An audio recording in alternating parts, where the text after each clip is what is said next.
Hello everyone, welcome back on my YouTube channel. आज हम discuss करेंगे फंडामेंटल ऑफ मैनेजमेंट में objectives of management. Previous video lecture में हमने डिस्कस किया था about the functions of management, nature of management, scope of management भी हम ऑलरेडी डिस्कस कर चुके हैं। ठीक है, तो आज इसी में डिस्कस कर रहा हूँ कुछ objectives and management versus administration. So let's start. Main objectives of management are, यहाँ पे मैंने कुछ ऑब्जेक्टिव्स लिखे हुए हैं जो हम डिस्कस कर लेते हैं one by one. With the starting of definition, what is management? Management is a multi-purpose organ. As we earlier discussed in the previous video lectures, management is multi-purpose organ that manage a business, manage a person, manage a company, ठीक है, manage a organization. That is management. तो management क्या है? Management multipurpose organ है जहाँ हम क्या कर रहे हैं, अगर हम पूरी ऑर्गेनाइजेशन की बात करें तो हम पूरी ऑर्गेनाइजेशन को मैनेज कर रहे हैं। ठीक है, कि भाई किस तरीके से हमें जो भी हमारे गोल्स हैं, जो हमारे ऑब्जेक्टिव्स हैं, उनको हमें कैसे अचीव करना है, और जो भी हमारे पास रिसोर्सेज अवेलेबल हैं उनको किस तरीके से हमें बहुत एफिशिएंसी और बहुत इफ़ेक्टिवनेस के साथ यूज़ करके फाइनली अपनी जो भी हमारा जो गोल है वहाँ तक पहुँचना है। तो वो क्या है? वो है मैनेजमेंट। ठीक है, उसी को हम क्या कर रहे हैं? मैनेजमेंट बोल रहे हैं। और उस जो डेफिनेशन है, management is a multipurpose organ, तो उसमें हम बात कर रहे हैं, हम वहाँ पे अगर हम किसी ऑर्गेनाइजेशन की बात करें तो हम पूरी ऑर्गेनाइजेशन को मैनेज करते हैं, हम रिसोर्सेज को मैनेज करते हैं, हम लोगों को जो भी हमारे पास ह्यूमन रिसोर्स अवेलेबल है उनको मैनेज करते हैं। ठीक है, और जो भी हमारे पास रिसोर्सेज अवेलेबल हैं उनको हम क्या कर रहे हैं? मैनेज करते हैं। तो इसीलिए इस डेफिनेशन में कहा गया है मैनेजमेंट इज़ मल्टीपर्पस ऑर्गन। ठीक है, यहाँ पे जो फर्स्ट ऑब्जेक्टिव लिखा हुआ है that is increasing organisational effectiveness. First one is increasing organisational objective effectiveness. तो पहला ऑब्जेक्टिव है, अगर यहाँ पे हम बात करें इस टॉपिक को as a need of management, तो वो भी यहाँ पे हम कह सकते हैं कि भाई क्या नीड है मैनेजमेंट की, क्या आपकी मेन ऑब्जेक्टिव्स हैं। अगर आप कोई भी ऑर्गेनाइजेशन को रन कर रहे हो तो उसके पीछे कोई ना कोई आपके ऑब्जेक्टिव्स होंगे। अब क्या ऑब्जेक्टिव है? Increasing organisational object effectiveness. ठीक है, it is obvious, it is important for every organisation to work with effectiveness. Okay, तो आप जो भी काम कर रहे हो बहुत इफ़ेक्टिवनेस के साथ कर रहे हो, बहुत एफिशिएंसी के साथ काम कर रहे हो, यानी कि कम से कम कॉस्ट में आप ज़्यादा से ज़्यादा आउटपुट जनरेट कर रहे हो, और बहुत कम टाइम में आप सारी चीज़ों को मैनेज करते हुए प्रॉपर्ली फाइनली अपनी गोल तक पहुंच पा रहे हो। तो इसको स्टूडेंट हम बोलते हैं इफ़ेक्टिवनेस, वर्क विद इफ़ेक्टिवनेस। ठीक है, यानी कि आपका जो टाइम है उसकी वेस्टेज भी बिल्कुल भी नहीं हो रही है, और आप कम से कम कॉस्ट में ज़्यादा से ज़्यादा आउटपुट को जनरेट कर पा रहे हो। तो ये सारी चीज़ें स्टूडेंट तभी हो सकती हैं जब आपने अपनी ऑर्गेनाइजेशन के हर एक फैक्टर को प्रॉपर्ली मैनेज किया हुआ है। So here first one objective is increasing organisational effectiveness, and you can increase your effectiveness with the proper management. Second one is to have optimum utilization of various resources. The resource which you have available in your organization, that resources you have to optimum utilize. So ensure that in the low cost you can increase profit, you can generate revenue. Okay, तो जो भी आपके पास resources available है आपको उनको optimum use करना है। Okay, यहाँ पे मैं एक एग्जांपल कोट करता हूँ। सपोज़ आपके पास कोई मशीन, आपकी ऑर्गेनाइज प्रोडक्शन के डिपार्टमेंट में आपके पास कोई मशीन ऐसी रखी हुई है जो यूज़ में नहीं है, लेकिन सडन आपको किसी एक रिक्वायरमेंट है क्या करने के लिए, कुछ भी प्रोडक्शन प्रोसेस को पूरा करने के लिए। तो आप पहले ये देखेंगे कि आपके पास जो मशीन है क्या आप उसको यूज़ में ले सकते हैं या नहीं ले सकते हैं। ठीक है, अगर वो वहाँ पे यूजेबल है तो आप न्यू परचेज़ करने से पहले उसको यूज़ करेंगे, और उसी के साथ अपना जो भी आपका वर्क है जो उसको कंप्लीट करेंगे।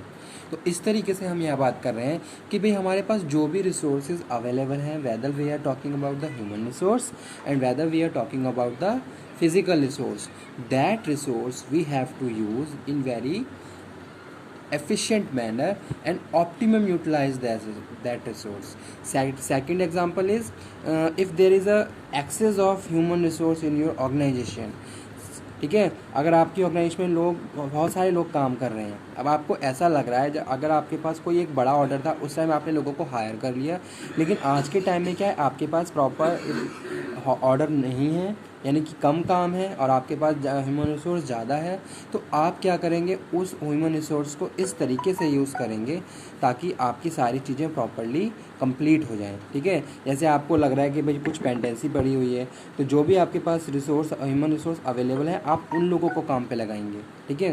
तो इस तरीके से आपके पास जो भी रिसोर्स है आप उनको ऑप्टिमम यूज़ कर रहे हैं। A person who is doing work in the production department, he can work do in other department also. ज़रूरी नहीं है कि वो प्रोडक्शन में काम करने के लिए आया तो वो प्रोडक्शन में ही करेगा, आप उसको थोड़ी सा ट्रेनिंग, गाइडेंस, सपोर्ट के साथ किसी दूसरे डिपार्टमेंट के वर्क को भी कंप्लीट करवा सकते हैं, या फिर प्रोडक्शन में ही वो काम कर रहा है, प्रोडक्शन के एक सब डिपार्टमेंट में वो काम कर रहा है, तो प्रोडक्शन के दूसरे डिपार्टमेंट, जैसे कि वो फिनिशिंग में काम कर रहा है, तो हो सकता है वो पैकेजिंग में भी काम कर ले, ठीक है। तो इस तरीके से जहाँ जिस तरीके से रिक्वायरमेंट होती है उस हिसाब से हम क्या करते हैं, ह्यूमन रिसोर्स को यूज़ करते हैं, ठीक है। तो इसीलिए यहाँ पे जो सेकंड ऑब्जेक्टिव है वो यही है, to have optimum utilisation of resources, okay. Third one is to have coordination between various department in organisation, you have to make a healthy and deep coordination among the department of the organization, because every department is interrelated to each other and dependent to each other. Suppose here we can say that about the activities which are interrelated to each other. So due to these reasons we have to make a strong coordination. तभी जाके आप क्या कर सकते हो, अपने जो भी आपके डे टू डे एक्टिविटीज़ हैं उनको पूरा कर सकते हो, ठीक है। Example is HR department for salary for distribution dependent on financial department, account department, okay. तो टाइम पे सैलरी डिस्ट्रीब्यूट होनी जानी चाहिए, इसके लिए क्या है, HR डिपार्टमेंट और अकाउंट डिपार्टमेंट का आपस में कोऑर्डिनेशन होगा, ठीक है। HR सारे इंस्ट्रक्शन अपने फाइनेंशियल डिपार्टमेंट को दे देगा कि इस मंथ में कितनी सैलरी है, कितना फ़ंड रिक्वायर्ड है, टाइम पे सारी इन्फॉर्मेशन वहाँ पहुँच जानी चाहिए ताकि वहाँ पे फ़ंड मैनेज हो सके, और इस तरीके से टाइम पे सारी एक्टिविटीज़ को हम, जो भी हमारे फंक्शंस हैं उनको परफॉर्म कर सकें। तो स्टूडेंट ये सारी चीज़ें, ये सारे फंक्शंस तभी परफॉर्म हो सकते हैं जब हमने आपस में प्रॉपरली कोऑर्डिनेशन बना रखा है, ठीक है। या फिर जैसे सपोज सेकंड एग्जांपल यहाँ पे कोट करते हैं, किसी भी डिपार्टमेंट को ह्यूमन रिसोर्स यानी कि वर्कर्स की ज़रूरत है। अब जब तक आप HR को कंसर्न नहीं करोगे तब तक आपको वो सारी चीज़ें टाइम पे अवेलेबल नहीं हो पाएंगी, ठीक है। यानी कि टाइम पे आपको सारी चीज़ों को प्रॉपरली इन्फॉर्म करना है ताकि टाइम पे आपके सारे फंक्शंस परफॉर्म हो सकें। तो यही यहाँ पे हम डिस्कस कर रहे हैं, to have coordination between various department in organisation. Next one is coordination between various agencies and company. Means to say, अगर आप किसी भी ऑर्गेनाइजेशन को रन कर रहे हो, then you have to contact with number of vendors, suppliers, ठीक है। Suppose you are doing the process of wood, आपकी कंपनी वुड की इंडस्ट्री है, तो आप जो भी प्रोडक्शन कर रहे हो उसके लिए आपके बहुत सारे वेंडर होंगे, बहुत सारे सप्लायर होंगे।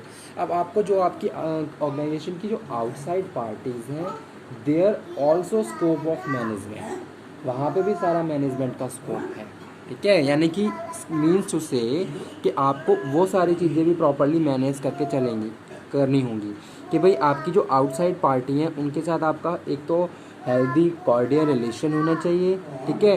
टाइम पे आप सारी एक्टिविटीज़ को परफॉर्म कर रहे हैं। जैसे सपोज़ यहाँ पे हम बात करें, पेमेंट की बात कर सकते हैं, या फिर इन्वेंट्री मैनेजमेंट की बात कर सकते हैं। तो ये सारी चीज़ें तभी हो सकती हैं जब आपने प्रॉपरली वहाँ पे सारी चीज़ों को मैनेज कर रखा है। तो इसीलिए यहाँ पे लिखा हुआ है, to have coordination between the various agencies and companies. Second one is you want to register, you want to make about the documentation work, you have to depend to other organizations also, ठीक है। बहुत सारे आपके organisation के documentation हो सकती हैं, कोई लाइसेंस आपको जनरेट करना है, कोई आप न्यू सेटअप, कोई आपने नई मशीन इंस्टॉल करी है तो उसका प्रॉपर आपको रजिस्ट्रेशन होना चाहिए, प्रॉपर आपके पास उसका सर्टिफिकेट होना चाहिए। तो स्टूडेंट ये सारी चीज़ें, ये सारी फंक्शंस भी तभी प्रॉपरली हम परफॉर्म कर सकते हैं जब हमने अप टू डेट सारी चीज़ों को करके रख रखा है और सारी चीज़ों के बारे में प्रॉपर प्लानिंग प्लस हर एक चीज़ के आपने क्या कर रखा है, प्रॉपर कैटेगराइज कर रखा है और उसको मैनेज कर रखा है। ठीक है, who will perform this function, आपको पहले से पता है कि ये काम कौन कर रहा है, ये सारी ड्यूटीज़ आप पहले से असाइन कर देंगे। तो इस तरीके से ये जो डे टू डे एक्टिविटीज़ हैं, हर एक्टिविटीज़ को मैनेज करना ज़रूरी है। तो इसीलिए यहाँ पे जो हमारा नेक्स्ट मेन ऑब्जेक्टिव है मैनेजमेंट का वो यही है। ठीक है, उसके बाद जो स्टूडेंट नेक्स्ट लिखा हुआ है वो यहाँ पे है कोऑर्डिनेशन बिटवीन वेरियस एजेंसी, ये हमने कर लिया। उसके बाद now we are moving on next one, that is to control material quality. जैसे कि अभी मैंने यहाँ पे एग्जांपल कोट किया था कि भाई हमें क्या करना है, मटेरियल क्वालिटी को कंट्रोल करना है। ठीक है, अब आपके पास बहुत सारे वेंडर हैं, आपके बहुत सारे सप्लायर हैं, यानी कि आपकी जो आउटसाइड पार्टीज़ हैं उनके साथ आपका प्रॉपरली कम्युनिकेशन है, पहली चीज़। ठीक है, दूसरी चीज़, ये सारी एक्टिविटीज़ जो भी आपकी डे टू डे एक्टिविटीज़ हैं आप उनको किस तरीके से परफॉर्म कर रहे हैं और किस तरीके से मैनेज कर रहे हैं, सेकंड थिंग। तो यहाँ पे भी हम बात कर रहे हैं मेन ऑब्जेक्टिव में। ठीक है, to control quality of workmanship, पहली चीज़ टू कंट्रोल मटेरियल क्वालिटी, किस टाइप का मटेरियल आपके पास आ रहा है और किस टाइप का मटेरियल आपको चाहिए, क्योंकि आप क्या करना चाहते हो, क्वालिटेटिव गुड्स प्रोड्यूस करना चाहते हो। तो जब आप क्वालिटेटिव, जब आपके इनपुट क्वालिटेटिव होंगे तभी आपको आउटपुट क्वालिटेटिव मिलेगा।